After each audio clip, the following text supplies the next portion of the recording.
Et boum les gars, bienvenue dans un nouvel épisode du Shaker Show, le seul podcast court et à peu près efficace qui parle de toute l'actualité de l'entraînement CrossFit et de sa communauté en général.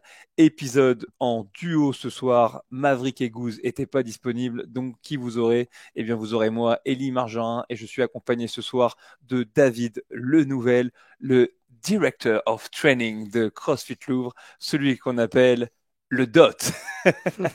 Ça va, gros? C'est pour les intimes. Ça va et toi? Ouais, Je vois qu'on a passé un petit cap là sur le podcast. On est en vidéo maintenant.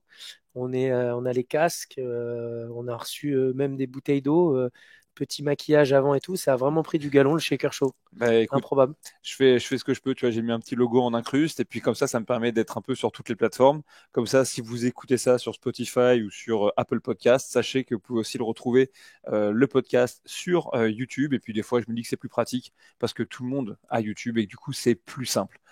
Cet épisode, pour une fois, il n'est pas sponsorisé. Il est sponsorisé par des box dans lesquels on a passé pas mal de temps ces temps-ci. Samaro Briva après Damien de ce côté, avec le clown qu'on finira peut-être par se faire tatouer sur les fesses. Ça, Ouais. c'est pour les fans du podcast. Et puis, CrossFit Louvre, voilà, pour fêter le retour du, du DOT. Vraiment, ça va me faire beaucoup rire. Oh L'épisode, putain, private joke. bah ouais, l'épisode d'aujourd'hui consiste à venir un petit peu revenir sur cette saison 2023 de l'Open, parce que les gars, on dit pas les Open, mais bien l'Open, pour du coup venir aborder le test qui a été mis en place par Adrian Bozman, parler un peu de comment peut-être toi tu l'as vécu, moi aussi, en tant que pratiquant, en tant aussi que coach, en tant que honneur de boxe, et puis pourquoi pas aussi en profiter pour jeter un coup d'œil aux performances des Français, parce que ma foi, je crois qu'il y a pas mal à en dire et qu'il y a du bon qui devrait s'annoncer pour la suite. Comme ça, si vous êtes un fanboy ou une fangirl, vous le savez, d'ici une dizaine de jours, on va passer au quart de finale. Et donc, ça vous permettra un peu de concevoir dans votre tête qui est qui et ce qu'on peut attendre pour la suite. Bon, pour commencer, comment t'as kiffé ces Open, Dave? Écoute, moi, à titre personnel, j'ai beaucoup aimé ces Open. Après, j'ai un WOD que j'ai pas fait pour cause de petites douleurs au dos où j'étais pas à l'aise, mais c'était un WOD que j'aurais vraiment aimé refaire. C'était le WOD le premier qu'on avait déjà fait en 2014, notamment j'avais fait un redo à l'époque. Du coup, j'aurais bien voulu voir en une troisième fois cette année, mais bon, c'était pas l'occasion. Sinon, en dehors de ça, j'ai vraiment aimé ces Open cette année. Je trouve qu'en termes de programmation, en termes de workout, c'était très très différent. Même si tous les ans c'est différent, mais tout ce qui a été proposé et amené cette année, c'était vraiment cool. Et je pense que les personnes qui ont participé cette année aux Open, ils ont vraiment aimé et apprécié faire ça, en fait. Ok. Et ben dans ce cas, ce que je te propose, c'est qu'on reprenne un petit peu chacun de ces tests et qu'on les commente ensemble. Ouais. Le premier test dont je pense on peut parler, bah ouais, c'est tout bêtement le 23.1. Tu l'as dit, c'était un redo. Ouais. Beaucoup de personnes ont été surprises de voir arriver des ring muscle up Dès le pour premier workout. ouais dès le premier WOD. J'avoue, moi le premier, j'avais misé sur le deuxième WOD. Est-ce que tu comprends ce choix de la part d'Adrian Bozman? Bah, je pense que déjà, si tu reprends l'histoire, 2014, ce workout-là, il a été fait, et il n'y avait pas de scale. Il n'y avait pas de fondation, il y avait, si, je ne sais pas s'il y avait les catégories master, pour les open du moins.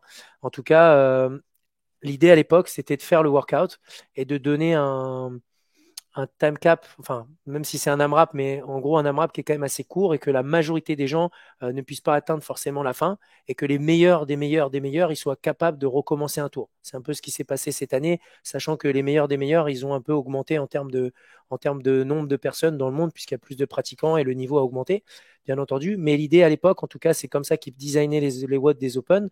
En général, ils mettaient des watts, des mouvements qui étaient accessibles jusqu'à arriver à un mouvement qui était plus difficile, comme notamment les muscle-up qui arrivent sur la fin de l'entraînement. Par exemple, si on prend l'année d'avant, le WOD c'était 150 wall ball, ensuite il y avait 90 DU et derrière il y avait des muscle up et c'était la même chose, c'était un format d'AMRAP.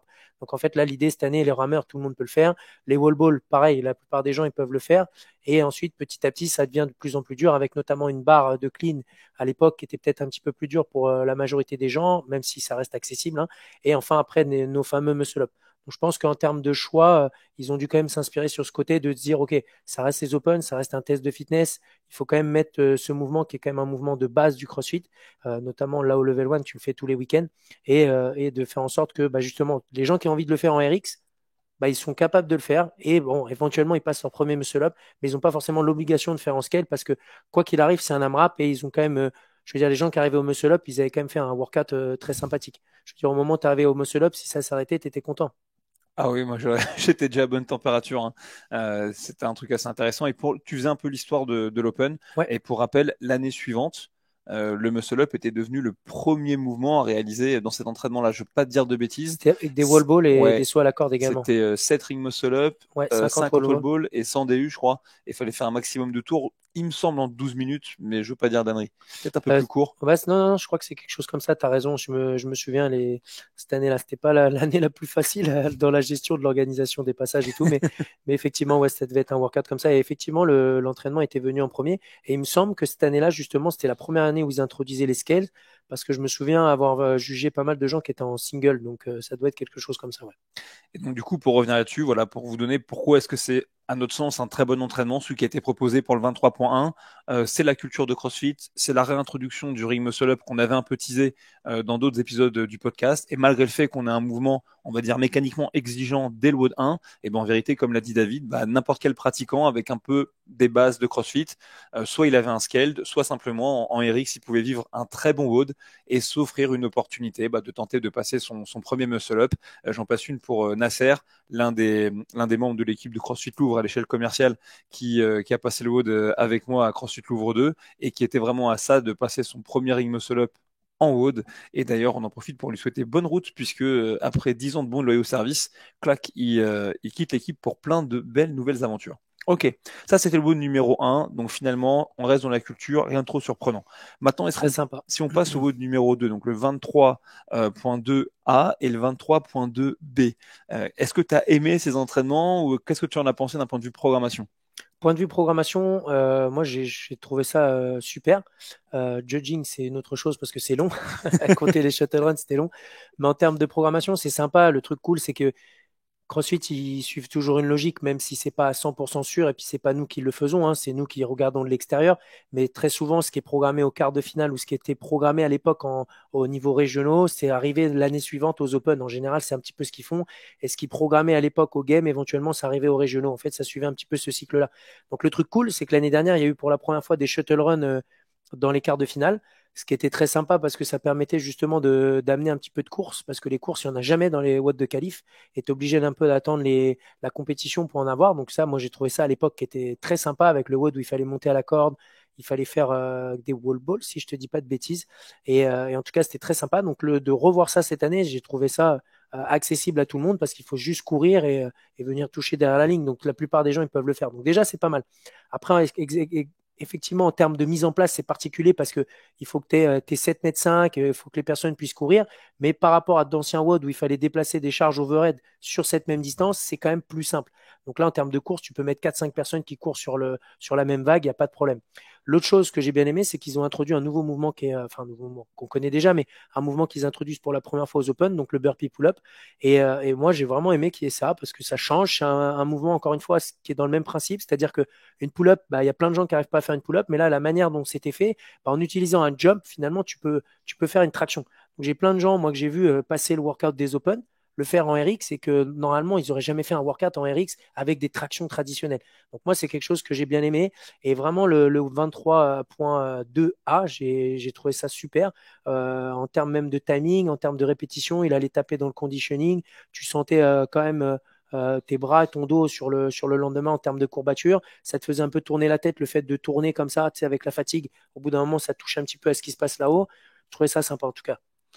Ouais, écoute, je te rejoins dans les grandes lignes. Ouais, un entraînement surprenant dans le sens où moi, j'avais pas anticipé l'arrivée des shuttle runs dès l'Open. Pourquoi? Simplement, comme j'ai déjà pu le dire, parce qu'au quart de finale l'année dernière, il y avait plein de problèmes de judging, de mecs qui comprenaient pas qu'il fallait faire un aller-retour pour compter une rep. Mais je pense qu'avec le soin qui a été amené au judge course, c'était quelque chose qui était clair pour tout le monde. Et du coup, je pense que c'est une hyper bonne décision d'avoir intégré ça dans cette épreuve. Une épreuve aussi relativement longue, 15 minutes, ça laisse quand Ouais, même le 20 temps au avec mec, la soulevée de charge. Ouais. exactement, mais ça laisse le temps au mec De bien quand même de comprendre s'exprimer. combien il devait compter. Donc là, c'est un. Hein. Ah bah, je peux dire que moi j'ai fait cet entraînement-là, je l'ai fait pendant un level 1 que je donnais à Strasbourg et premier passage au shuttle sprint, j'ai fait 11 allers-retours. Hein. Je t'explique, j'étais perdu entre Julian et Anne, donc Magnifique. ça a pas loupé. Mais une nouvelle fois, mettre de la course, c'est quand même hyper important parce que c'est l'un des fondamentaux quand même de la condition physique. Et c'est quelque chose qui est pas inédit. Moi, je me rappelle d'une année où on avait cherché à se qualifier, où on s'était qualifié d'ailleurs, au Belgian Throwdown. Je sais pas si tu te souviens. Il y avait de la course et il fallait Ouais, faire des. Ouais, mais c'était sur une toute des KB petite. swing et des push-ups, je crois. Ouais, c'était une toute petite distance. Mais je pense que c'était un truc comme ça, 10 mètres ou 7 mètres 50, parce qu'on arrivait à Mhm. le faire dans la petite zone de CrossFit Louvre, Ouais. dans le sens de la longueur. Donc, franchement, c'est un schéma qui fonctionnait bien.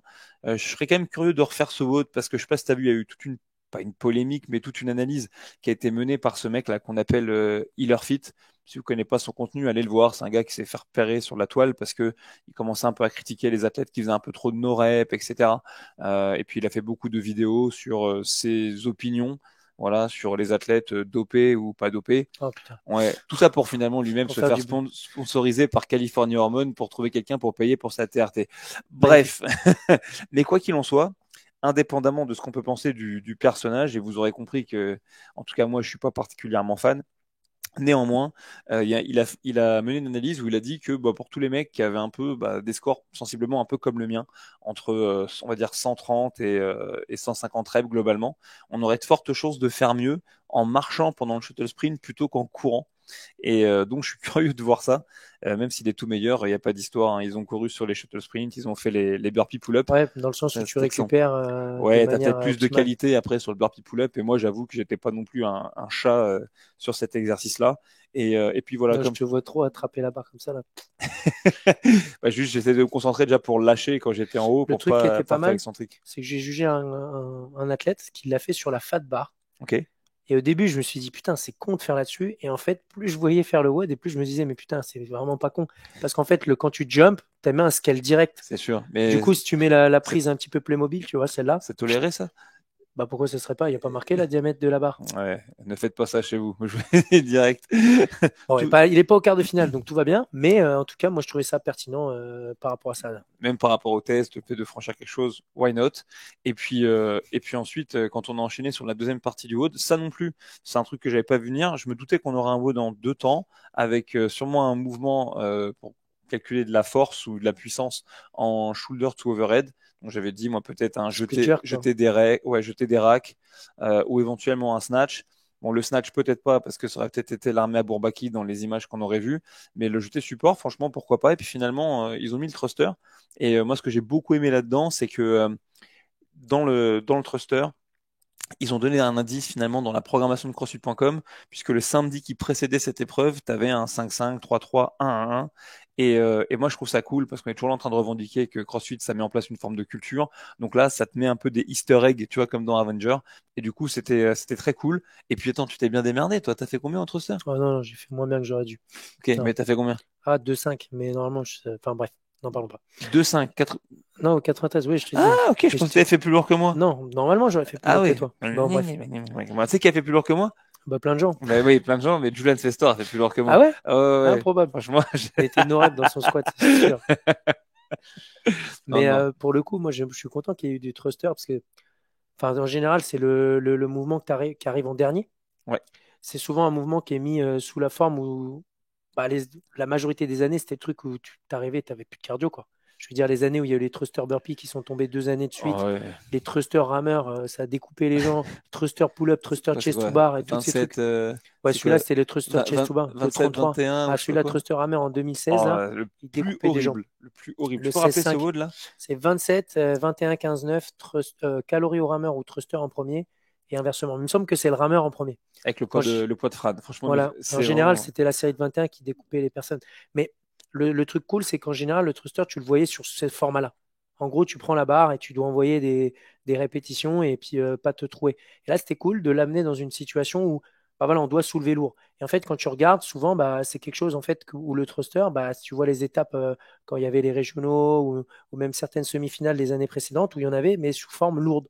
Donc déplacer la barre sur, bah, pas ton max, mais sur des formes lourdes. Donc moi, je trouve que c'est cool de l'avoir mis sous la forme d'un max, parce que c'est quelque chose où bah, c'est pas que de la résistance, quoi, entre guillemets.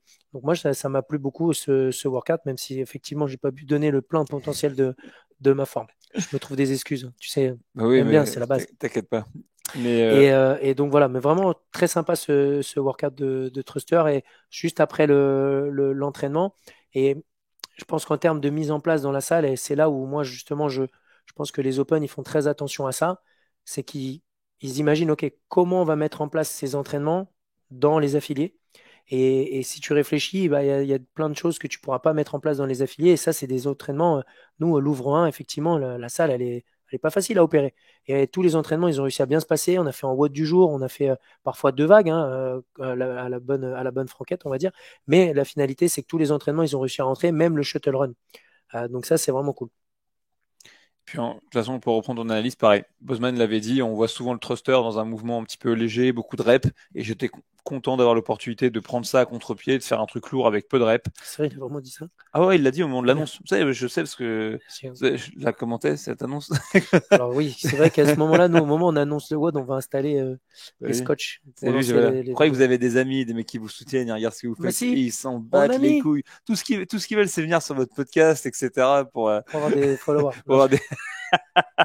tu vois, tu vas récupérer 3 adorateurs de pied, tu vas pas être déçu ça du va être voyage, magnifique. et que des mecs Mais plus fit que toi.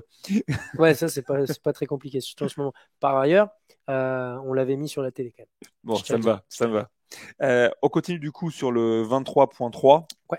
Et là, pour moi, le 23.3, d'un point de vue programmation, c'est carrément brillant parce que c'est un entraînement qui, sur le papier, est plutôt simple, mais avec une nouvelle fois ce système de fenêtres qui a clairement pu permettre aux gens d'exprimer leur plein potentiel. Et je trouve que moi, en termes de programmation, cette année, le plus brillant, le mieux mené de tous les WOD de l'Open, et même si pour moi c'était le plus frustrant, et ben c'est quand même cet entraînement-là.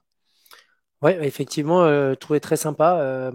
Effectivement, ça peut être frustrant pour les personnes qui n'arrivent pas à passer les fenêtres des 6 minutes, mais c'est quelque chose où tu te rends compte que quelqu'un qui va faire éventuellement un entraînement avec que de l'haltéro, bah, ça veut pas dire qu'il sera fort là-dessus. Parce que tu peux snatcher 100 kilos sans problème et arriver dans cet entraînement et avec la fatigue que tu vas avoir sur notamment les groupes musculaires au niveau du haut du corps, des épaules, tu arrives et tu es fatigué, donc tu n'es pas sûr de la passer. On a vu plein de personnes arriver dans cette situation et pas être capable de snatcher des barres qui sont en théorie capables de snatcher. La chose où tu te rends compte que c'est vraiment toujours bien pensé les Open, c'est quand tu as des athlètes de ta salle qui te disent, enfin ma salle, c'est pas ma salle, mais des athlètes de la salle qui te disent ah ouais, moi je pensais vraiment pas que les wall walks sur le deuxième tour ça allait faire aussi mal. Alors que tu as fait Que- 50 ouais, DU, 15 snatch à une exactement. charge très légère. Et c'est là où tu te rends compte que la chose elle est bien pensée. Le fait de mettre une fenêtre, oui, parfois ça peut être frustrant. Moi je peux comprendre les athlètes qui te disent ouais, c'est un peu frustrant et tout ça. Mais en fait, en mettant une fenêtre, ça te pousse à te dépasser. Et c'est comme quand j'écoutais la vidéo dont vous parliez tout à l'heure avec Johan, et il a raison, le fait de mettre un petit temps, là, quand il parlait de l'Open que vous avez fait ensemble, c'est les 4 minutes, bah, c'est pareil, tu te dis, ouais, est-ce que je vais réussir à le passer? Non, ça va être chaud, donc je vais devoir accélérer. Et en fait, en faisant ça, tu es obligé de mettre de l'intensité. Donc ça pousse les personnes à se dépasser. Après, clairement, en termes de programmation, moi, ce que je trouve cool dans cet entraînement, c'est que bah, tu te retrouves à travailler sur les épaules, donc dans le wall walks et les handstand strict. Et clairement, c'est des mouvements où bah, tu fatigues les épaules. Et dans le snatch, il y a un moment où tu dois stabiliser avec les épaules. Donc, c'est sûr que ça va créer un peu une redondance quelque part, même si c'est pas exactement le même mouvement, ce qui fait que bah, ça peut rendre la chose difficile. Et tu vois, ce matin, je parlais avec Maximin qui a fait des scores incroyables et il me disait, ouais, sur le snatch, j'en ai fait deux, puis j'ai fait des no-reps parce que j'arrivais pas à stabiliser avec les épaules. Bah, justement, clairement, c'est ça le but de l'entraînement, c'est de créer cette fatigue, quoi. Et tiens, je pense que cet entraînement aussi était hyper bien foutu pour que chacun puisse bon, avoir peut-être son ego qui redescend d'un étage, mais aussi potentiellement identifier ses faiblesses. Pour moi, il y en avait une de longue date, c'est le strict handstand push-up. Toi, comment est-ce que tu ferais travailler un athlète qui a envie ou qui a besoin d'améliorer sa capacité au strict HSPU?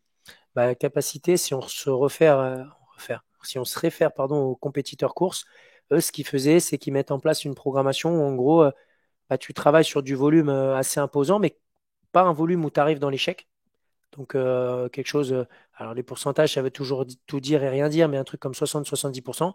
Derrière, avec une récup qui est impartielle, donc par exemple une minute, qui est une récup très courte, 1 minute 30, et tu repars. Donc par exemple, si ton max de handstand c'est 10, tu prends 60 ou pardon, 60, tu prends 6 ou 7 répétitions, tu les pratiques, 4 séries avec 1 minute de repos à chaque fois. Donc 6, bam, bam, bam, 1 minute de repos. Tu recommences 6, 1 minute de repos. Et en fait, l'idée, c'est qu'après, tu reviens sur ce mouvement et éventuellement, tu ajoutes une difficulté. Comment? Soit en augmentant le nombre de reps, donc pour améliorer un petit peu, ou éventuellement en augmentant un petit peu le déficit pour justement créer encore plus de difficultés et la fois d'après augmenter le nombre de reps et varier un petit peu. Donc je pense que si quelqu'un me disait ça demain, Moi, je ferais pas spécialement un truc où je dirais, OK, travaille que ça, parce que c'est pas mon avis perso de dire, OK, on se concentre que sur quelque chose. Par contre, si on le faisait vraiment, on se concentrerait comme eux, ils le font aux compétiteurs, du coup, en travaillant plus sur un format volume avec peu de repeat. Donc, un format MM aussi, ça peut fonctionner clairement. Et donc, du coup, ça prendrait pas hyper longtemps. C'est quoi l'histoire de 15 minutes? Même pas, hein, 4 séries, là, tu les boucles en 10 minutes, hein. On l'a déjà mis en place dans la programmation de Louvre. On avait mis handstand, on avait mis ça sur les pull-ups. C'est un peu les mouvements où ils mettent ça en place. Tu Ok. peux le, tu peux le caler, ouais, tu peux le caler un petit peu sur tous les mouvements du CrossFit, clairement. Mais c'est vrai que sur les mouvements de gym, où il y a un moment où la notion de corps et de muscle, elle rentre en jeu, c'est quand même cool. Tu vois, par exemple, le papillon, si ton max c'est un certain nombre, bah, de travailler sur quelque chose où tu vas chercher la résistance là-dedans, bah, avec peu de récup, ça t'oblige justement à travailler et créer de l'adaptation derrière. Et du coup, là-dessus, si on parle en termes de fréquence, tu ferais ça combien de fois par semaine pour une difficulté donnée? Bah, je pense que ça dépend du niveau de la tête, clairement, parce que si c'est quelqu'un qui s'entraîne beaucoup, si c'est quelqu'un qui s'entraîne, je veux dire, 4 fois par semaine, il le fait une fois. Et Ok. s'il faut qu'il fasse attention à la programmation qu'il fait, parce que si il le fait et que le lendemain, il se retrouve à faire des handstand push-up dans sa programmation, ça va être compliqué. Après, oui, une fois dans la semaine, dans soit avant l'entraînement ou après son entraînement, un peu sous fatigue, ça peut être cool. Parce que là aussi, faut pas nier que quand tu arrivé sur tes handstands, tu avais quand même la fatigue de tout ce que tu avais fait avant. Et autre point, du coup, si tu as envie de bosser, au bout de combien de temps tu réévaluerais tes progrès? Sur l'handstand, tu veux dire? Ouais, pour sur handstand push-up, dans ce cas-là particulier. Dans ce cas-là particulier, ben, je pense que tu peux commencer par faire 3, 4 semaines sur l'espèce de programmation où on change. Comme ça, là, peut-être chaque semaine, en augmentant le nombre de reps ou le déficit, ou éventuellement ceux qui sont assez forts, peut-être avec un gilet, pourquoi pas, pour Ok. changer un petit peu. Et ensuite, créer une phase de repos et retester, voir un petit peu où tu en es. Donc, c'est-à-dire un peu comme une programmation que tu ferais en squat linéaire traditionnel avec une phase de repos, tu surcompenses et derrière, tu retestes ou éventuellement tu as amélioré ton max. Donc en gros, tu fais pendant 4 5 semaines, une fois par semaine, une séance, tu varies un petit peu avec le jeu que tu as donné là, Ouais. quatre séries à 60%. On varie soit les amplitudes, soit la charge, soit on joue un peu avec le volume si on a besoin. On laisse reposer la patte quoi pendant 10 jours, un truc comme ça? Non, je pense qu'une semaine, Une ça semaine? suffit. Après, c'est très aléatoire aussi de l'entraînement. Si c'est un mec qui se met des doses d'entraînement de malade à côté avec des parties A, B, C, D, E, F, etc., c'est un peu différent. Là, moi, je te parle vraiment pour l'athlète qui fait 4 séances par semaine. Il fait l'entraînement du jour dans sa box, entraînement type programmation crossfit.com, très simple. Il fait ça, ouais. Et après, oui, il se laisse une semaine où il n'en fait pas. Et après, quand il revient, il peut tester. Donc ça veut dire aussi que ça peut être cool si jamais vos athlètes vous vous rendez compte qu'après l'Open, ils sont pris les pieds dans le tapis là-dessus. Bah, si vous êtes honneur ou head coach d'une structure, bah, ça peut être cool de faire ce qu'il y a d'ailleurs souvent dans le CrossFit Affiliate Programme, mais ce qu'on appelle un focus du mois. Par Ouais. exemple, sur ça, pour animer vos after-parties ou vos échauffements. Et puis, pourquoi pas, pour le fun, vous renez un test au début de cette phase. Et puis, vous refaites un test 5 semaines après. Ça peut être une opportunité pour vos athlètes de voir qu'ils ont progressé et Dieu sait qu'ils ont besoin de se rendre compte qu'ils progressent. Donc ok, c'est cool, je note. Et toujours pareil, tu vois, dans la logique, pourquoi j'ai beaucoup aimé moi le 23.3, au-delà de l'intelligence de l'entraînement, c'est qu'à nouveau, il y avait plein de easter eggs, c'est-à-dire que notamment dans le CrossFit Affiliate Programme, pour ceux qui ont la chance de le consulter de temps en temps, et ben la semaine de ce WOD, il y avait toute une partie enseignement et drill autour de la corde à sauter. Donc quelque part, c'était peut-être aussi un indice, tu as détourné de dire bon bah les gars, ça va pas tarder à arriver. Préparez-vous, si vos athlètes ils ont déjà pu appréhender ça, ça va leur rendre service pour la fin de semaine. Donc vraiment, véritablement, tout ça c'est archi cool. Ok. Ouais, complètement. Vraiment sympa. Cette année, les entraînements étaient vraiment cool. Du coup, on peut regarder un petit peu, pour passer la deuxième phase du podcast, ce que ça a donné quand même en termes de classement. On va pas tout passer en revue, mais c'est sûr qu'il y a des choses qui peuvent nous intéresser ou nous marquer. Et du coup, on va s'intéresser essentiellement aux Françaises et aux Français pour venir réduire un petit peu bah, le champ des possibles. Et je le dis tout de suite, on va vraiment s'intéresser pour l'instant aux élites, mais ça ne veut pas dire qu'on pense pas ni aux adaptives ni aux masters, mais c'est juste que le podcast a une durée limitée, donc on va y aller. On va checker ici chez les filles.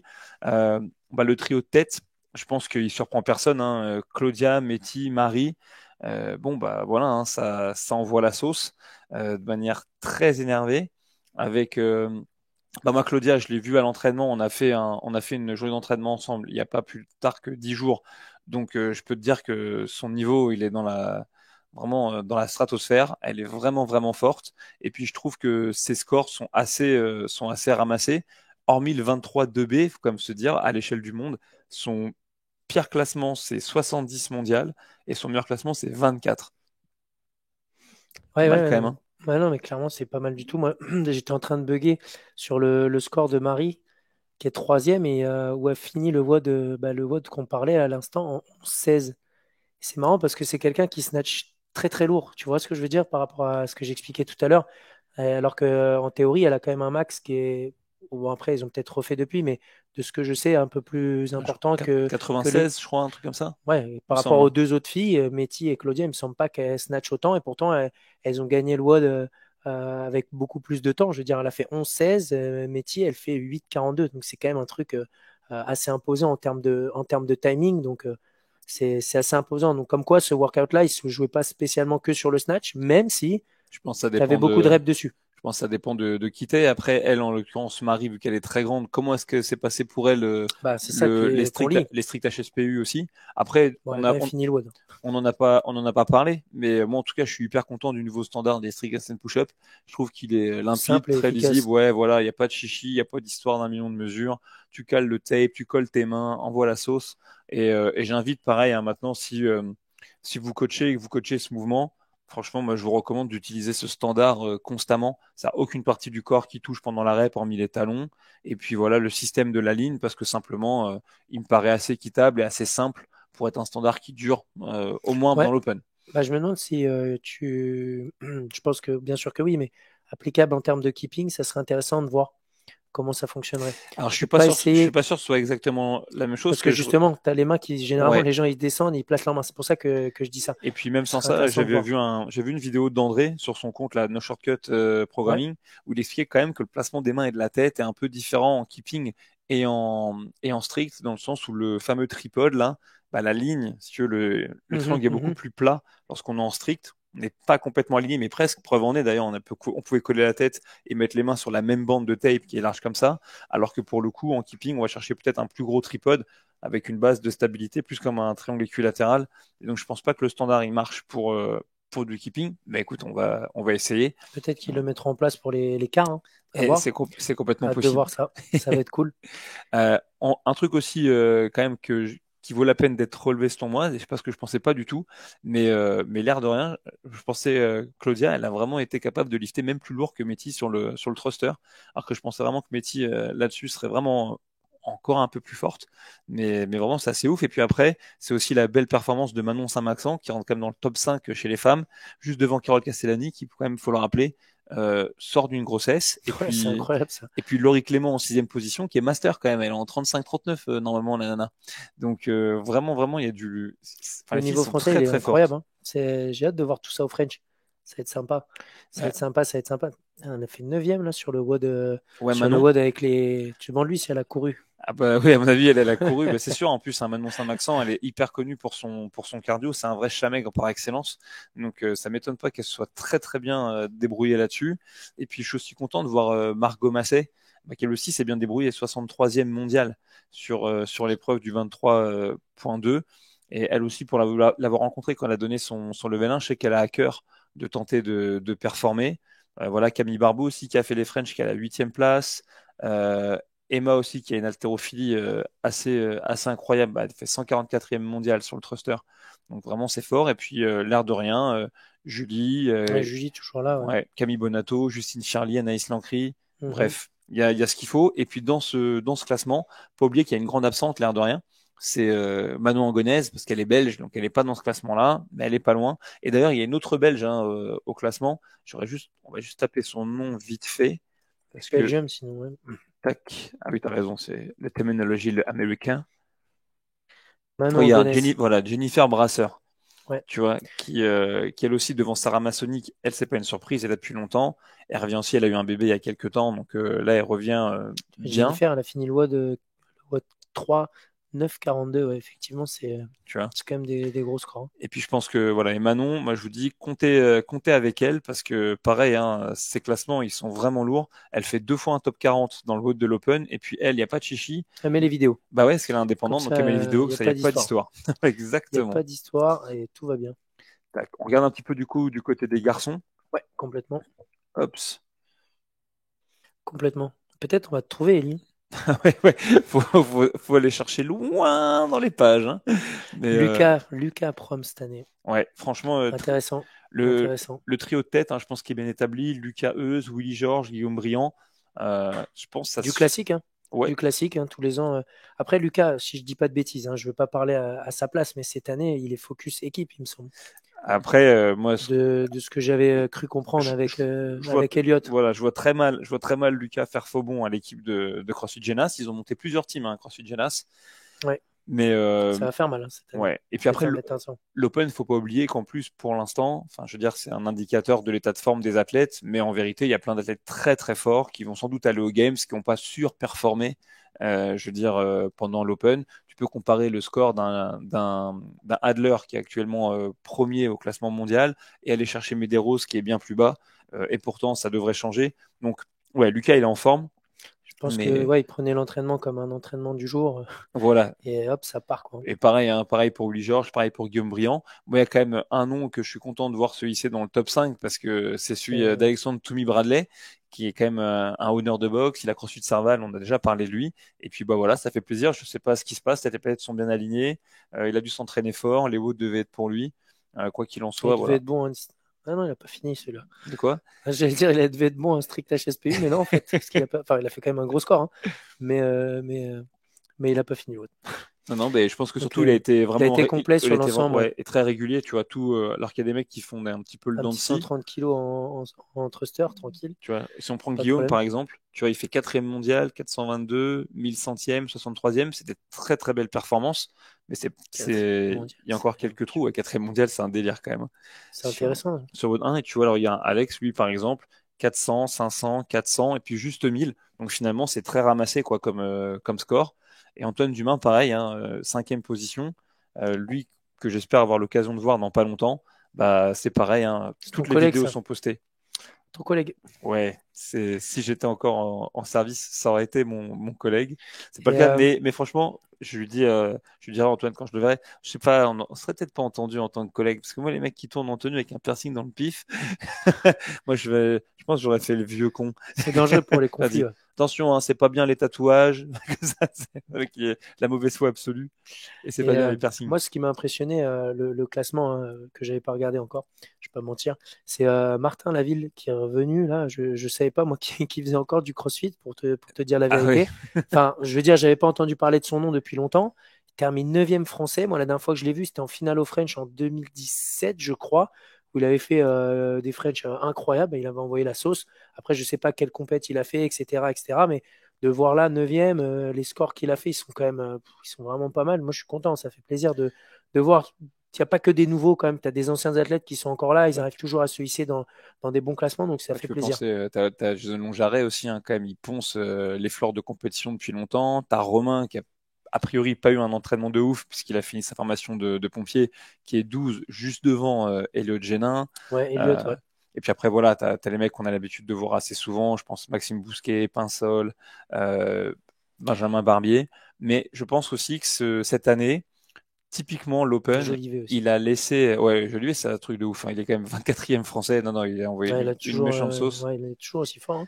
Mais un truc qui est important, c'est que je crois que cette année, tout particulièrement, le format et la programmation des WOD de l'Open, ça ouvrait une vraie porte pour les gars qui sont là depuis longtemps, dans le sens où le WOD 1, si tu avais la chance d'avoir déjà été là en 2014, déjà tu avais une première perception du WOD, tu savais ce qu'il fallait atteindre, tu pouvais avoir une bonne stratégie, donc tu avais ta fenêtre. Le WOD 2, c'est quand même du CrossFit hyper basique.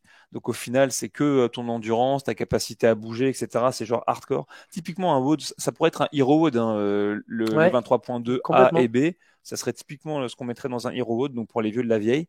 Et puis ensuite, voilà, par contre, un séparateur, un petit peu sur l'haltérophilie du 23.2 B, et puis complètement sur ta maîtrise technique. C'est-à-dire que pour être très bon, il fallait maîtriser potentiellement strict handstand push-up, power snatch et squat snatch. Faut quand même le dire, la capacité à changer de schéma corporel et que donc ça c'est aussi des choses qui s'acquièrent avec l'expérience et je pense aussi pour ça qu'on a vu ce type de classement, même si tu vois une nouvelle fois on revient souvent vers lui, mais on peut reparler encore une nouvelle fois de Victor Hofer, sixième ok du classement général avec lui aussi bah quand même ouais il fait deux top 10 tu vois sur quatre votes de l'Open. Bon, C'est costaud, hein. c'est plutôt bon signe pour la suite. Elle a pris un petit bouillon sur le 23.b par contre. Ouais, mais Bon, il bon, fait une belle barre, un y a pas de petit problème. bouillon avec genre 120 bombes sur la barre. Oui, bien entendu, je respecte. Mais je veux dire par rapport au reste. Donc, bon, tu sais où tu dois bosser, quoi. Mais ouais, effectivement, le WOD 6, là, le WOD 6, le WOD 3, là, le score est impressionnant. Yep. Top 6, là, c'est C'est assez fort. vraiment. Je vais juste un petit coup d'œil sur les équipes juste au cas où pour voir. Ouais, tu CrossFit vois. Jeunesse, CrossFit Guyenne, Ouais, avec CrossFit pas mal Serval. d'individualités. CrossFit Serval, CrossFit Caen, CrossFit Casta. Ah, il y a peut-être peut-être un petit peu deux, trois petites surprises qui pourraient arriver. En tout cas, ce qu'il y a de sûr, c'est que si vous avez écouté ce podcast avec nous, la question que vous devez vous poser, c'est quoi la suite de la saison pour ces athlètes et puis potentiellement pour beaucoup d'entre vous, la suite de la saison, bah, c'est les quarts de finale et ça démarre dans, je crois, moins de 15 jours. Ouais, c'est la semaine prochaine. Ouais. Ça se passe ce week-end, mais l'autre d'après. Donc là, ça va envoyer la sauce. C'est quoi? C'est En combien d'épreuves individuel et après en en équipe? team, ça part. Si, bah, après, ils n'ont pas annoncé, j'ai pas lu le rulebook, mais théoriquement, c'est 5 entraînements, 2, 2 et 1. Et la manière dont ils ont formalisé la chose, tu peux pas redo les entraînements parce que tu dois rentrer les scores le soir même. Dans des petites Tu fenêtres dois en de faire temps. 2 le vendredi, 2 le samedi et 1 le dimanche. Normalement, c'est ça. Donc peut-être ça a changé Je crois pas. par rapport aux années précédentes. Le truc qui commence à être intéressant sur les quarts de finale, c'est que c'est un peu un prémisse des anciens régionaux, dans le sens où ils introduisent du montée de corde, où ils introduisent du GHD, ils introduisent des mouvements peut-être un peu plus techniques comme du one leg squat, même s'il y en a déjà eu effectivement dans les Open. Donc, l'année Ah, dernière, je il me y avait rappelle, eu un max sur over. il y a pas eu aussi montée de corps, déjà HD sit-up et pistol il y a 2 ans. Ouais, c'est ça, Ah, complètement, c'était avec le volume hardcore. de GHD qui était assez impressionnant. Et c'est non vraiment ils sont cool les WOD. C'est vraiment sympa je trouve d'avoir mis en place ce système de quart pour donner un peu la chance à des personnes qui n'avaient pas forcément l'opportunité d'aller aux régionaux d'avoir une étape intermédiaire et ça va être cool. J'ai hâte de voir ce que ça va donner le classement français. Et en équipe normalement c'est début avril si je dis pas de bêtises. C'est début avril et il y a les masters aussi qui vont arriver dans à peu près. Enfin il y a deux trois dates qui se suivent là et ça va être cool quoi. Et après les qualifs des French qui suivent derrière. Yes. Et donc à nouveau les gars, si vous faites partie des 10% dans votre catégorie ou dans votre catégorie ou votre catégorie d'âge, franchement, tout ce que je peux vous recommander, c'est quand même de vous inscrire, ok, pour l'écart. Je crois que le billet il est un peu plus important que pour l'Open. Je crois que c'est pas loin de 50 balles. Mais vous savez, c'est comme la psychanalyse. Si jamais vous payez pas, ça marche pas. Et l'avantage de ça, c'est que ça peut vous donner l'opportunité de vous challenger. Donc moi, c'est encore à vérifier. Il faut que je check. Tu crois que je suis dans les 10%? Bah moi, je pense que tu es dans les Tu 10%, peux au vérifier moins en master, au gros. moins 35-39? Tu peux Alors, vérifier vite fait? bon, on On va va regarder regarder ça, ça. hein. C'est en direct sur le podcast du Shaker Show. Élie Margerin. 35-39. T'es où, toi? T'es 973e. Pending validation. Oula, c'est pas bon cette affaire. Oh là là là. J'espère que le mec chez qui j'ai fait le wood, il m'a pas oublié à Montpellier. Oh là là là T'as là là jusqu'à là. jeudi. C'est bon, t'as demain. Envoie-lui un message, moi, je pense. Ok, ok. Je vais envoyer un message. Donc, view profil. Tac, tac, tac, tac. C'est où j'ai marqué? Bah, du coup, ils peuvent pas me le donner si j'ai pas encore tous mes scores qui sont Ah remplis. ouais, donc, Ok, bon, il me t'es reste plus. level 8, mon gars. Super. C'est même plus level 3, level 4, 12 ans de training, level 8. t'es level 8, c'est incroyable. En tout cas, les C'est même gars, pas un level par an. faites les quarts de finale si vous avez la chance d'être qualifié. Moi, je m'empresse d'envoyer un message direct aux mecs de Montpellier pour qu'ils n'oublient pas de valider mon score après avoir passé le WOD ce week-end pendant que j'y donnais un level 2. Mais vraiment, mettez un billet sur la table. C'est pas question des sous que ça rapporte à la boîte, mais que ça va vous engager à faire l'entraînement et à pas vous cacher derrière une excuse. Moi, je sais que comme ça, je le ferai quoi qu'il arrive. Je crois en plus je travaille pas ce week-end-là finalement, donc ça doit me permettre Je d'envoyer la viens juste sauce. juger, moi. Ouais, c'est parfait, on va pouvoir se mettre plein la On tronche. va monter le GHD là. Et bah c'est Ça va parfait. être bon. Et Mais ça me va. ouais, clairement, c'est cool. Et puis c'est vrai que de payer, de s'engager, ça te permet justement de vraiment faire la compétition et d'avoir un classement. Tu vois un peu où tu en es par rapport aux autres. Donc toutes les personnes qui se disent, ouais, j'ai pas le niveau pour aller aux semi-finales, mais j'aimerais bien faire des compétitions, mais fais ça, c'est la base de la base quand même. Ça te permet de voir où tu en es clairement. Donc, puis même, tu sais pas, hein, ça se trouve, la programmation elle peut t'avantager. Tu peux aller faire quelque chose de plus grand. On est jamais à l'abri. Donc vraiment, moi, je conseillerais à tout le monde de le faire. Ça, c'est cool. Cool. Eh ben les gars, je crois qu'on arrive à la fin de cet épisode. N'hésitez pas vous à nous dire ce que vous avez pensé, ok, des votes de l'Open directement en commentaire. On se retrouve très très vite pour un prochain épisode du Shaker Show, notamment pour parler de la programmation de février de CrossFit.com. Entraînez-vous bien, soyez forts et à tout bientôt. Ciao à tutti. Ciao.